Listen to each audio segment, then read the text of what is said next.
Assalamualaikum warahmatullahi wabarakatuh. Saya Taufikur Rahman, dosen mata kuliah Ilmu Perencanaan Program Studi Administrasi Publik. Pada kesempatan ini saya akan menjelaskan mengajar tentang perencanaan. Ilmu perencanaan dalam pertemuan satu semester akan dibagi menjadi 7 pertemuan dan 1 pertemuan UTS. Dan selanjutnya setelah UTS sama 7 pertemuan dan 1 pertemuan itu adalah UAS. Pada kesempatan ini saya akan menjelaskan karena ada pandemi virus corona, maka setiap mahasiswa wajib belajar di rumah.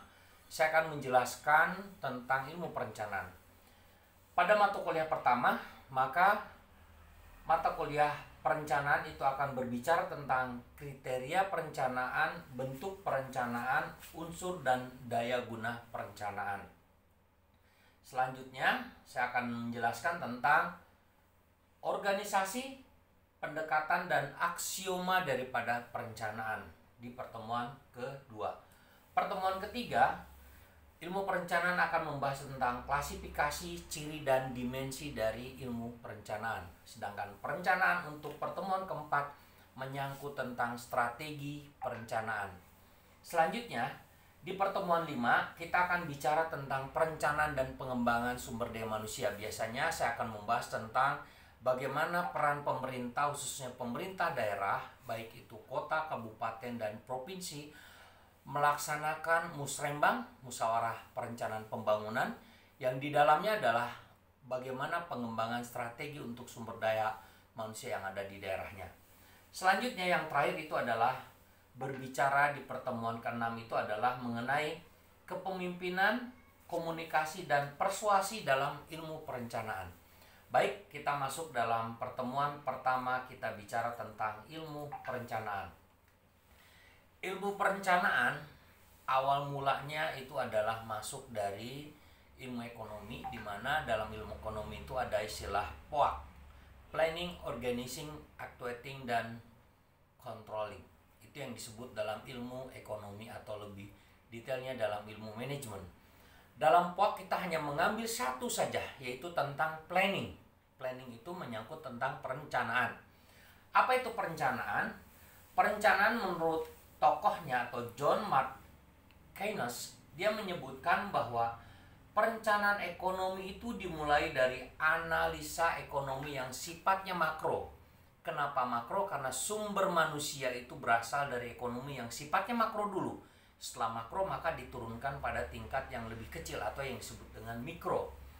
Di sini makro peranan dari perkembangan ekonomi, variabel-variabelnya seperti pendapatan, tingkat tabungan, tingkat konsumsi, dan tingkat investasi dibahas dalam perencanaan yang sifatnya ekonomi makro. Dalam perkembangan selanjutnya, perencanaan ekonomi mencakup bidang politik perekonomian, di mana faktor-faktor ekonomi seperti pandangan hidup, ideologi negara, pendapat politik, dan dengan kata lain, ada juga hubungan dengan ilmu-ilmu sosial di luar bidang ekonomi. Selanjutnya, analisa ekonomi digunakan oleh suatu negara yang bersifat makro dan mikro. Jadi setelah makro masuk ke yang lebih kecil atau yang disebut dengan mikro. Baik, para mahasiswa, selanjutnya peralatan ekonomi yang bersifat makro merupakan peralatan ekonomi yang dilihat secara nasional, dilihat secara utuh di tingkat nasional. Maka peralatan ekonomi yang bersifat mikro adalah peralatan analisa berdasarkan kegiatan-kegiatan ekonomi yang ada di tingkat masyarakat.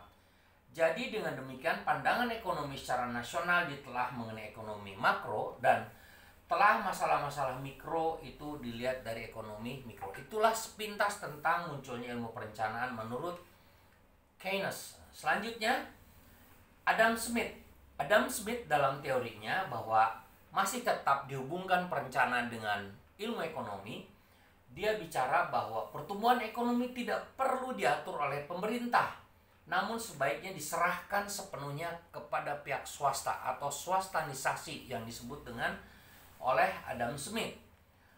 Alasan Adam Smith bahwa pemerintah tidak perlu mengatur pertumbuhan ekonomi karena beberapa hal. Pertama, tugas pemerintah tidak hanyalah melulu mengurusi masalah tersebut. Yang kedua, pertumbuhan ekonomi harus diserahkan kepada swasta, sebab dengan demikian dapat dijamin penggunaan dan alokasi faktor-faktor produksi yang lebih efisien dan hasilnya akan lebih maksimal.